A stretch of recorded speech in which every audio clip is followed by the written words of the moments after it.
आपने सबसे पहले घबराना नहीं है। आपने सबसे पहले घबराना नहीं है।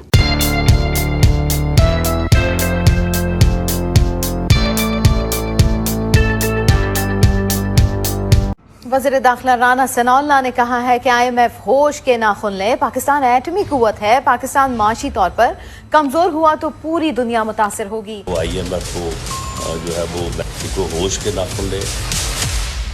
तो भाई पाकिस्तान के वजीर दाखिला बोल रहा है कि जो IMF है उसको ज़रा संभल के रहना चाहिए और होश के नाखून लेने चाहिए कि हमारे साथ वो लोग क्या कर रहे हैं। अगर पाकिस्तान को कुछ हो जाता है तो ये तो पूरी दुनिया के लिए अच्छा नहीं होगा, पूरी दुनिया की तबाही होगी।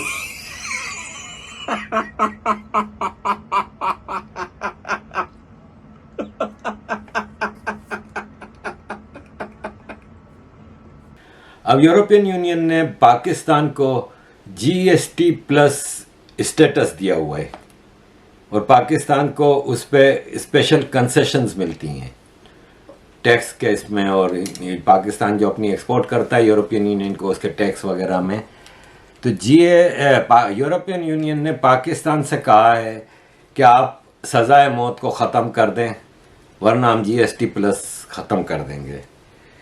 तो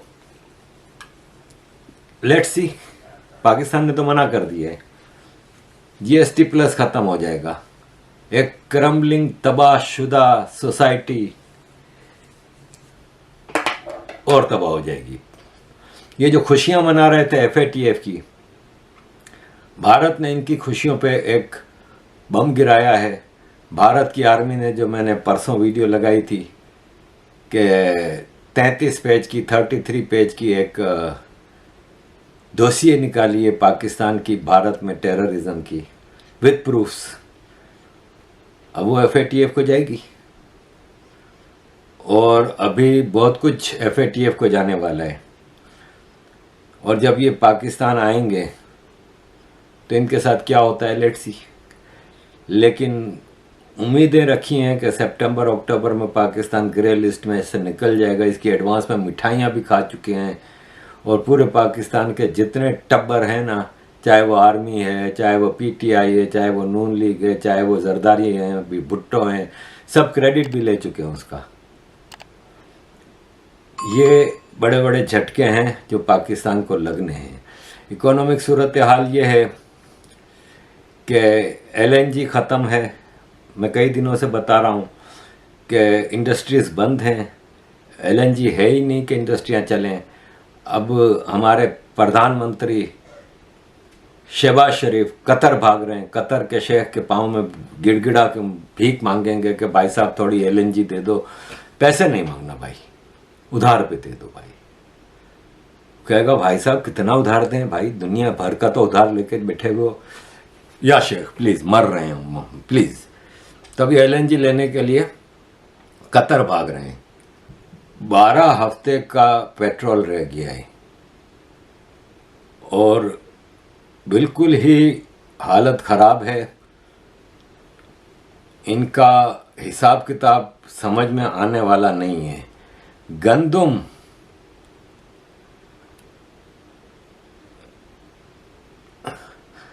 गंदुम पाकिस्तान के पास ख़त्म हो गई है। और एक ज़माने में गंदुम एक्सपोर्ट होती थी, ये मैं आपको खबर दे रहा हूँ। अब सिर्फ 7 महीने की गंदुम रह गई है और ये मज़ीद इसको उगा भी नहीं पा रहे क्योंकि 2 साल से ज़मीन के अंदर कुछ ऐसी चीज़ें हो गई हैं कि उगा नहीं पा रहे। इन्फ्लेशन 32 से 40%। अफ़गानिस्तान भर भर के स्मगल हो रही है गंदुम। आटे की कीमत पाकिस्तान में इस हद तक है कि हर घर की ज़रूरत है और लोगों के पास रोटी के लिए आटा नहीं है। पाकिस्तान में भूकंप कहते हैं हिंदी में, उर्दू में कहत कहते हैं, इंग्लिश में फैमिन कहते हैं, भूकंप कहते हैं शायद, या भूकंप उसको कहते हैं अर्थक्वेक को, आई डोंट नो। भूख खाना,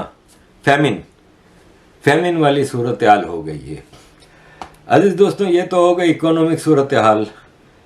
हमसे बजट ले रहे हैं कि हम भारत के लाल किले पे झंडा लहराएंगे ग्रीन कलर का और कश्मीर को पाकिस्तान बनाएंगे। और बरसी किसकी मना रहे हैं? टेररिस्ट की। एफएटीएफ को और क्या सबूत चाहिए? प्राइम मिनिस्टर ऑफ पाकिस्तान एक टेररिस्ट को खिराज तहसीन पेश कर रहा है कि हमारा एक आजादी का मुजाहिद। छठी इसकी बरसी है, भारत की आर्मी ने उसको शहीद कर दिया। अरे हमने बुरहानुद्दीन वानी से को कश्मीर आजाद कराने के लिए पैसे नहीं देते थे, हम तुम्हें देते थे बाजवे। मर्द बनो। एटम बम बना के दिया है, भांत भांत के इन्वेडर्स के नाम पे बनाए हुए मिसाइल दे दिए तुम लोगों को, एयरक्राफ्ट दे दिए, F-16 दे दिया, सब कुछ दे दिया। कहने को अपने आप को बहादुर फौज कहते हो, जाओ यार, चलो यार, ऐलान जंग करो। ये पाकिस्तानियों को झूठ बोला गया है। सिर्फ शाह महमूद कुरैशी ने नहीं, काफी प्राइम मिनिस्टर्स ने झूठ बोला है। ये कैसा लॉजिक है? आप खुद सोचिए, आप भी पाकिस्तानी हैं। आप खुद सोचिए कैसा लॉजिक है अर्जुन जी, जिसमें आप ये कहते हैं कि हमारा कुछ नहीं हो सकता क्योंकि हमारे पास एटम बम है। यानी कि आप क्या IMF को एटम बम मार देंगे? आप अमेरिका पे एटम बम छोड़ देंगे, इंडिया पे छोड़ देंगे, इजराइल पे छोड़ देंगे? क्या एटम बम से क्या करना है? एटम बम ही वजह है जिसकी वजह से वन ऑफ द 4-5 फैक्टर्स जिसकी वजह से बेड़ा गर्क हो रखा है। देखिए ऐसा है, मैं आपको बताता हूं। एटम बम के बारे में जब पाकिस्तानी बात करते हैं कि साहब हमारे पास एटम बम है और दुनिया हमें डूबने नहीं देगी, वो ये कह रहे हैं कि हम दुनिया की गले की हड्डी बन चुके हैं। ये कोई पॉजिटिव सिग्नल नहीं है, ये तो वही बात है कि साहब मेरे पास गाड़ी नहीं है, लेकिन जो आपके घर के सामने वाली सड़क है उसको मैं खोद दूंगा। मेरे पास तो गाड़ी नहीं है, लेकिन आप भी अपनी गाड़ी नहीं चला पाएंगे। तो कहने की बात यह है कि व्हेनेवर पाकिस्तानी से ना हमारे पास एटम बम है, वो ये कह रहे हैं कि अगर पाकिस्तान में कुछ ज्यादा कुछ होता है, डिस्टेबलाइज हो जाता है, तो एटम बम गलत लोगों के हाथ में पड़ सकते हैं, इसलिए डर के मारे लोग हमें पैसा दे देंगे। मुझे लगता नहीं है कि पाकिस्तान में कोई बंदा ऐसा है जिसको थोड़ा सा भी शक है कि पाकिस्तान श्रीलंका के रास्ते पे चल रहा है। उसका कारण है अर्जुन जी, इनके पास कोई प्लान नहीं है। सब बड़ी बड़ी बातें, हम रिलीफ देंगे। वो आई थिंक मरियम औरंगजेब या कोई लेडी ऐसी थी जो बोल रही थी, मुझे नहीं पता, उन्होंने मीडिया में अभी एक वो दी कि अभी एक बहुत बड़ा रिलीफ आने वाला है पब्लिक को। ये सब ऐसी रिलीफ ये हल्की फुल्की बातें करते हैं लोग। Nobody talks about a greater economic plan कि भाई पाकिस्तान सर्वाइव कैसे करेगा, पाकिस्तान फलेगा फूलेगा कैसे, पाकिस्तान के और चीजें कैसे होंगी, ये नोबडी टॉक्स अबाउट इट। ऐसे तो कोई बात करता नहीं है, मैंने तो किसी को सुना नहीं आरजू जी ऐसी बातें करते हुए। ये सब ऐसी छोटी मोटी बातें करते रहते हैं। तो श्रीलंका के रास्ते इसलिए जा रहा है क्योंकि बोरोइंग्स आपकी बहुत बढ़ गई हैं। आपका 82 या 83% of your GDP of already borrowed, उतना आप बोरो कर चुके हैं। श्रीलंका का 120% के आसपास था, 115-120%। आप भी उसी रास्ते पर अग्रसर हैं। एफएटीएफ की तो कहा गया हमारे यहाँ से कि जी अजहर मसूद को ढूंढा जा रहा है। सॉरी, मसूद अजहर के क्या नाम, मसूद अजहर मैं नाम भूल गई। मौलाना मसूद अजहर, जैश मोहम्मद।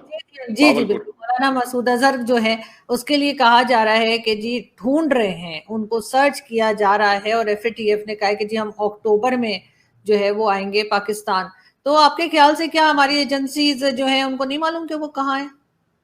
मिल जाएगा अक्टूबर के पहले, मौलाना मसूद अजहर मिल जाएंगे कहीं बैठे हुए ISI के सेफ हाउस में, पक्का मिल जाएंगे, 100% मिल जाएंगे। वो इनको सब पता है कहाँ पे है, कौन कहाँ पे है। It is just a question of pressure. देखिए इनको हाफिज सईद मिल गया ना, मिल गया इनको हाफिज सईद, लश्कर तैयबा वाला। अभी तक तो पाकिस्तान कह रहा था कि वो NGO चला रहा है, फलाह इंसानियत फाउंडेशन चला रहा है ना। तो फलाह इंसानियत फाउंडेशन चलाते चलाते चलाते अब बोल गया कि नहीं यार ये टेररिज्म में भी था, ये शामिल, ये मनी लॉन्ड्रिंग करता था, ये टेररिस्ट एक्टिविटीज में पैसा इसको मिला है, इसने पैसा फनल करा है, चैनल करा है दाएं बाएं, पता लग गया। अब वो जैसे जैसे स्क्रू घूमेगा इनको सारे मिल जाएंगे, क्योंकि उसके बिना मैं आपको बताता हूं आरजू जी, ऐसा है जो पाकिस्तान जिस हालात से गुजर रहा है ना, मैं आपको बता दूं, ऑन रिकॉर्ड बता रहा हूं मैं आपको आपकी शो में, वो अपने आप नहीं हुआ है, ठीक है। इसमें इंडिया का बहुत बड़ा हाथ है और इंडिया नहीं छोड़ेगा जब तक ये पूरा आपके यहाँ लोग आते हैं जो टोटका करते हैं, झाड़ फूंक करते हैं ना? जी होती है आपके यहाँ झाड़ फूंक? होती है कहीं कहीं जिसमें होती है। बाबा आता है, ऐसे ऐसे करता है, वो गांव में बड़ा चलता है ना? तो इंडिया बेनजीर यही तो कर रहा उस जमाने में भी वो भी जाया करती थी एक बाबा के है। पास जी जी जी जाया जी। करती थी। जी और जी और खान साहब की तो माशाल्लाह वाइफ भी हैं, पीर भी जी हैं वो, तो वो उनको भी सब आता है।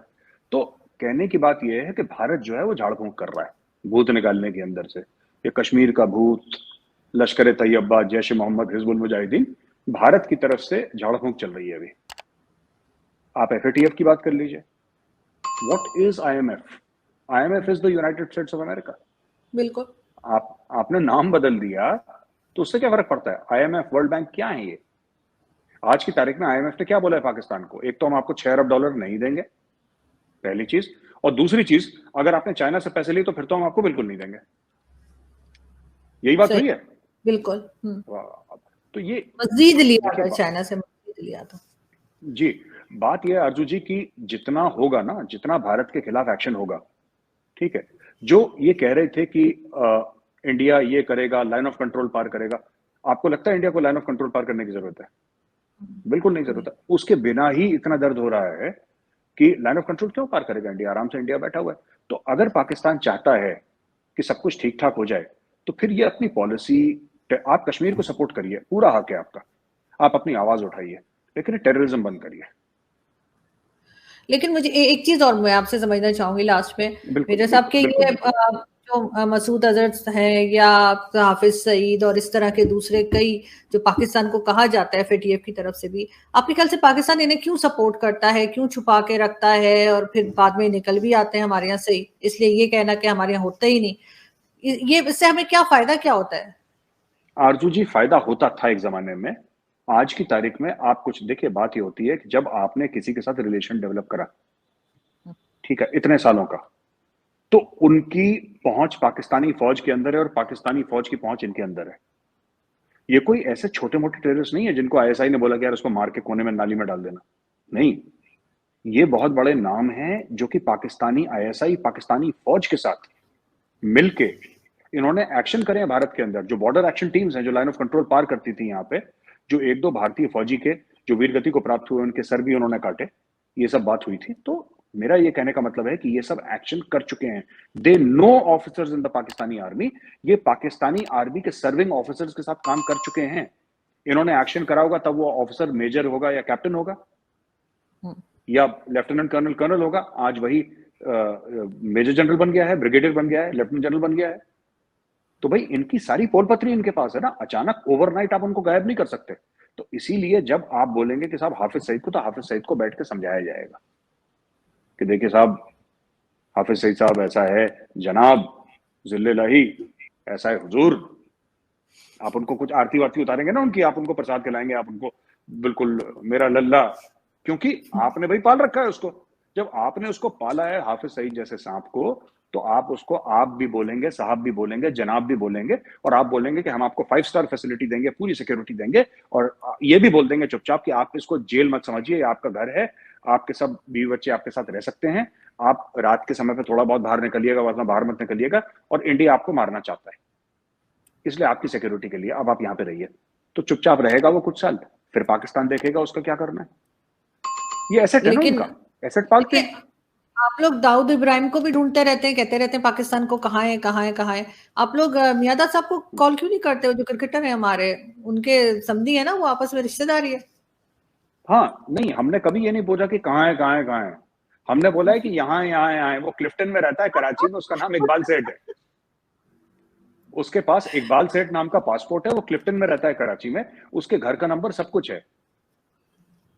अब या तो इंडिया सीधा ही बम मार दे उस घर के ऊपर, यही हो सकता है। नहीं, जावेद मियादाद साहब आधे समय क्या बोलते हैं समझ में नहीं आता।